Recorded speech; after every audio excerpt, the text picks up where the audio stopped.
shortage.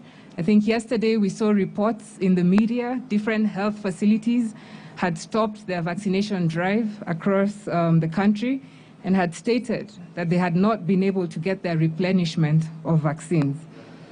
And so we want to address this issue, and this is what happened. Once we expanded our phase of vaccination from the healthcare workers and the frontline healthcare workers all the way to the over 58s, we've had a surge of people coming into health facilities for this vaccination exercise. And we welcome this enthusiasm. This enthusiasm is actually a good sign, and we are happy with it. What therefore we have done is that we have done a redistribution of the vaccines that we have in store. We've looked at the different health facilities.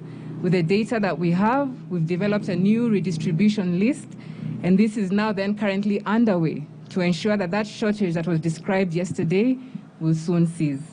And today we'll do this a little bit differently because I've received lots and lots of questions from yourselves, members of the Fourth Estate. Right before we welcome the Q&A, I'll ask Dr. Okwale to speak on to the shortage, and then we'll go to the second issue that has emerged as an FAQ. Dr. Okwale, currently on the shortage, tafadhali. Okay, thank you, Kasmangangi. I think you've explained it, but what is also very crucial is that facilities must report through our chanjo system, because that is the one that is tracking consumption. And today we had a meeting with a task force, and where the Council of Governors is represented, and we have really implored on them that we want it to be a demand, not a push.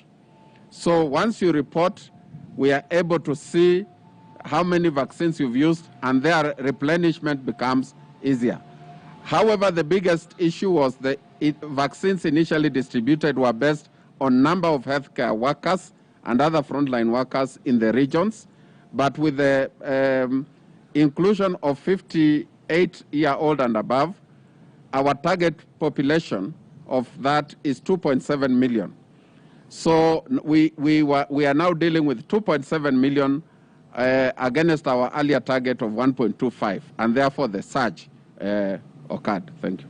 Thank you, Dr. Akwale. The next issue, which is an FAQ, which we've been receiving particularly in the past few hours, concerns, one, allegations of bribery occurring in different counties. We have reports coming in that we have healthcare workers who are bribing people to be able to skip the line, jump the queue, and get ahead of the queue. We want to warn those healthcare workers and those facilities who are perpetrating that fraud, that we have officers who will be coming round to do spot checks, and if you are found engaging in such an issue, you shall have your license revoked. And we want to be clear on that. We have reports where people are bribing to skip lines. Healthcare workers who are attending to these people, we want to alert you and to have you recognize that your license can be withdrawn because of that very act. There is an issue again that we've had reports that people are charging for the vaccine. The AstraZeneca vaccine that is available in all public health facilities is there for free. There is no cost to that vaccine. There is no cost for you to be registered into the platform. There is no cost for you to be able to access that vaccine. The vaccine is available for free. I repeat, the vaccine is available for free in the facilities, and this includes private facilities as well. I think the other issue that has come through, Dr. Akwale, is the issue on the chanjo system. We have people sending us messages, waiting for their message. Perhaps, Dr. Akwale, you can clarify on this issue. Yeah, thank you, Kasmangangi. The chanjo system was developed to ensure there is personal protection of personal data. It was done with very close collaboration with the Ministry of ICT and the ICT Authority. The system is working. However, there's been an increase in the number of people presenting in facilities, and therefore some of them are being registered manually. And what we've now done is we've enlisted data clerks who will now start supporting the entry of those vaccinated into the system. And once it is entered, then you'll get your alert. Thank you. Thank you, Daktari. And so it is important for members of the public to note, if you've not received your message, we have your data. We are manually recording that data, and you will soon be able to receive your message. And so there's no cause for worry, fear, or alarm. I think the other issue that requires clarification, perhaps a bit further, is on the Sputnik V vaccine. One, we've had lots and lots of questions. We've seen reports in the media as to what the position is on this. And the first thing is that, yes, indeed, we have this vaccine available in the country. Number two, the vaccine has received emergency use authorization by PPB. Number three, we have been able to engage the distributors to identify the facilities that will be able to offer this vaccine. Right now, we are finalizing on this list of facilities, and once final, we shall share with you which facilities will be able to offer the Sputnik V vaccine. We also have updates on this from the task force, so I'll invite Dr. Akwale to add in more information. Yeah, thank you very much, Kasmu Ngangi. I'll build on what you've said, that this vaccine, Sputnik V or 5, has received emergency use authorization, but not market authorization. And we need to clarify that. So under the Pharmacy and Poisons Board regulation, where there are certain conditions you need to meet when you are under emergency use authorization. And some of them that are not allowed includes marketing. You cannot market a product that is not yet approved for commercial use. This morning, the task force met, and the pharmacy board, which sits there, informed us that they have already summoned the distributors of this particular vaccine, and they have actually given them a warning in writing. And if that kind of marketing continues, there will be in contravention of the pharmacy board rules, and therefore that vaccine, the emergency use authorization can be withdrawn. Now, let me then also say, as a task force, we are looking at the broader picture of public sector participation. The government alone will not be able to meet all the needs of the vaccine during this time of the pandemic. And we are working on a framework that will guide the private sector participation fully. We've made certain recommendations. Among them, the vaccines that will be deployed in this country will require stringent regulatory authority approval. The stringent regulatory authority, one of them is the World Health Organization, the US FDA, the Swiss Medic, the British MHSA, and I think there's the EMA, European Medicines Agency. Now, in addition to that, it must have local registration with our Pharmacy and Poisons Board. In view of the current shortage of vaccines globally, and to be sure that we can start getting some of the vaccines that are still undergoing review, we've recommended that those that have submitted dossier to WHO, like the Sputnik had, and it is still undergoing reviews, can be allowed to bring in the vaccine. So that is a clarification I needed to make. Now, the second thing is that when importing these vaccines, it will be a requirement that the batch numbers are shared well in advance before they are imported into the country. Batch numbers must be declared well in advance to the pharmacy board before the issuance of import permit. Now, the other recommendation is that all private sector vaccines will have to report through the Chanjo KE system, which also monitors the side effects, so that we must know which vaccine, which batch number, and who was vaccinated. In addition, that is the only system that will allow you to get a certificate. So if you are not vaccinated through that system, don't come and ask for your vaccination certificate. In addition, the Kenya Medical Practitioners and Dentists Council must clear and approve the list of facilities that will be offering that vaccination. So we've just actually ended a meeting with the private sector. We've given them those conditions, and we are hoping, especially for Sputnik, in the next 1 week, all the facilities that are accredited by the Medical Council and therefore approved to give the vaccine will then be made available. Finally, we have also considered, and of course we take with a lot of concern, the issue of marketing. What we have resolved and recommended, if a facility is dealing with private sector vaccines, it will not be issued with the free public health sector vaccines. So there will be no dual, because there will be a conflict there.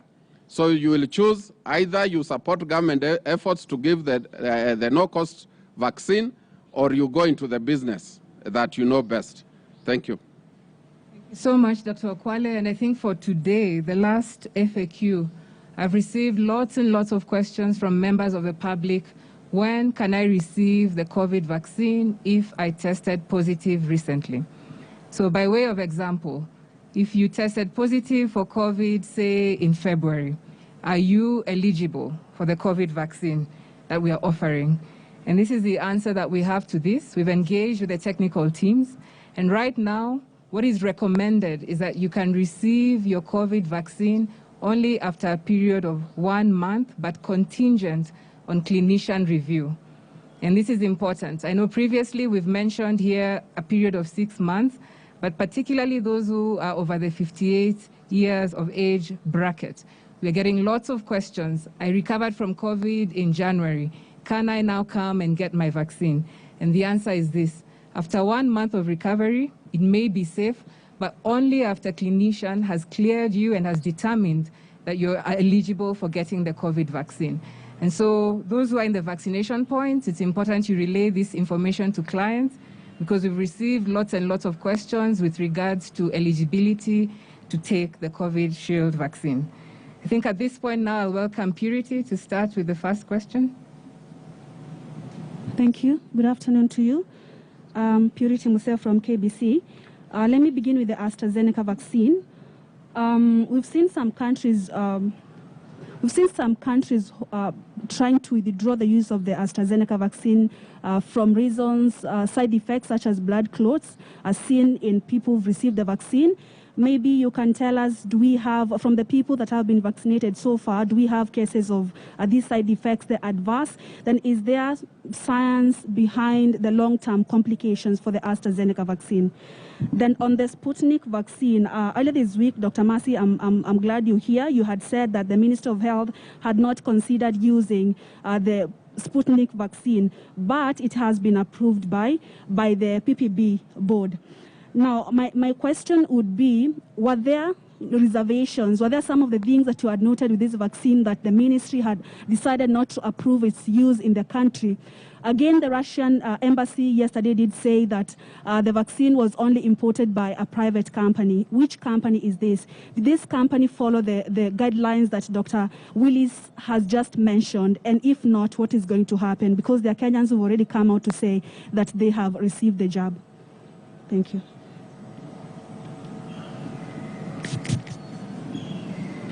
Ben Kirira from K24 Television, and I have two questions. One is we have seen clips, or rather photographs of dump site collectors donned in PPEs. We'd like to know what is the disposal protocol and how did this particular product end up in a dump site. The second question is on the Sputnik vaccine. We'd like to know how soon will it be available to Kenyans, and in case Kenyans tend to, lean towards that side particularly, are you, as a government, looking to change your procurement process for the AstraZeneca vaccine? Thank you.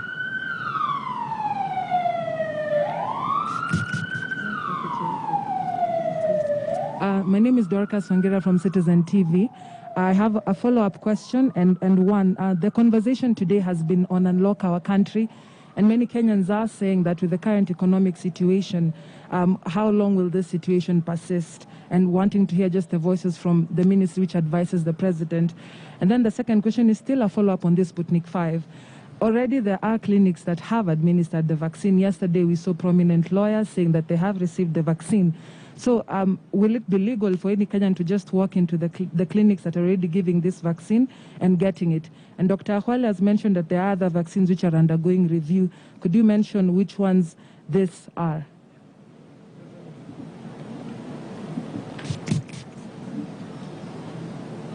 Zainab Mohammed, TV47. Yesterday, PS Mochache mentioned that the second batches of COVID-19 vaccine, the AstraZeneca, that we're expecting in either April or May, there would be a delay due to India halting the distribution internationally. So my question is, how will this affect those people who have already received the jab? Could this delay the second dose, the administration of the second dose to those people who have received? Thank you.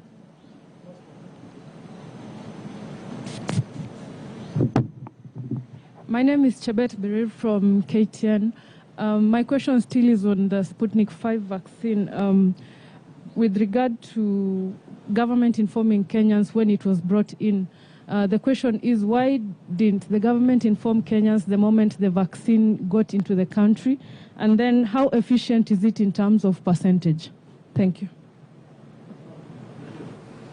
Thank you. Thank you for your questions. I think what we'll do is we'll first deal with the Sputnik issue. So we do have a question with, were there any reservations in the approval process for Sputnik? We have a second question of why were you not informed when Sputnik came in? We have a question on who has brought in Sputnik. We have a question on, is Sputnik better than what we have?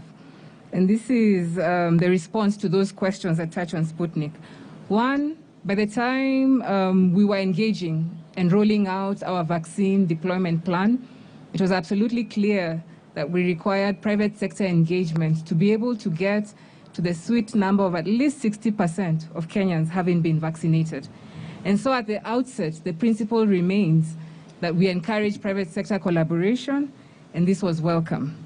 Now, for these agencies to be able to give the requisite approvals for any private vaccine to come into the country, Dr. Akwale has shared with us today that the vaccine must have received the requisite approvals when you look at stringent regulatory authorities, of which WHO is one of them, and he's mentioned all the other SRAs that exist.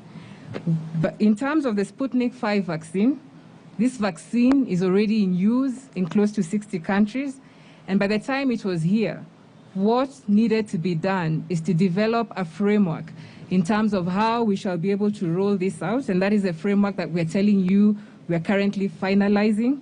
And when we finalize this framework, we shall then be able to share with you a list of where you can access this vaccine.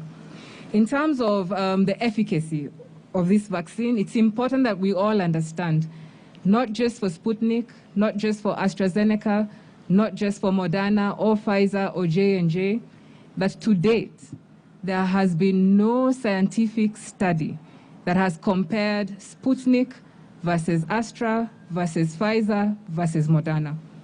And so the numbers that we've been sharing with you when it comes to efficacy are numbers that have come about from independent studies that have been carried in the different regions or geographies where the trials have been done. But as it stands today, no vaccine has been compared against another. And so even as we stand here today, we cannot tell you that Sputnik is better than Astra or any other way around. And that's important for members to understand. We're receiving lots of questions. Is Sputnik better than Astra? And right now, that answer is not available here in Kenya, neither is it available across the world. The answers that are available are that the vaccines that we allow for you to receive will be vaccines that are safe, vaccines that have met the minimum threshold for a vaccine to have an effect, which is about 50 to 60%, and vaccines that we've noted actually have that power of prevention against severe disease. One of the important matrices when you're evaluating a vaccine is actually if this vaccine prevents you from getting to an ICU bed. And I want us to be very clear on this. All the vaccines that we shall allow within the country, all the vaccines, be it Moderna, be it Pfizer, be it AstraZeneca, be it Sputnik, are all ending at the same endpoint, which is preventing progression to severe disease. And therefore, that is the only matrix of comparison that we have. And because when you use that matrix, it means really, at the end of the day, scientifically, they're all at par. And I want us to understand that. I think, Dr. Akwale, you can add in. Yeah, thank you. You've actually explained it well. And I would summarize this way. The primary endpoint on the effectiveness of a vaccine for the COVID virus disease is prevention of severe disease and death. And all the vaccines now approved, especially by WHO, are 100%. The figures you see, 60, 70, is a lot more epidemiological determinants on how you reduce transmission within a community. This must always be considered in several fronts. Some of these vaccines were maybe assessed at a time a country had already flattened its curve. And then you can attribute that just to the vaccine. There may have been many dynamics. As you know, like now for us, January and February, we didn't have many cases. So if somebody was vaccinating that time, he may say, my vaccine did that. And then another one is assessed when you have high transmission. So that usually becomes what we want to say a debate among people looking at the epidemiology. But for Kenyans, for the moment, our keen interest is to reduce death. And the task force has recommended that we now want to monitor the number of admission, and we ask ourselves who among them was vaccinated and who was not vaccinated, so that we see the impact of the vaccines that we are deploying. Dr. Akwale, I think the other issue on Sputnik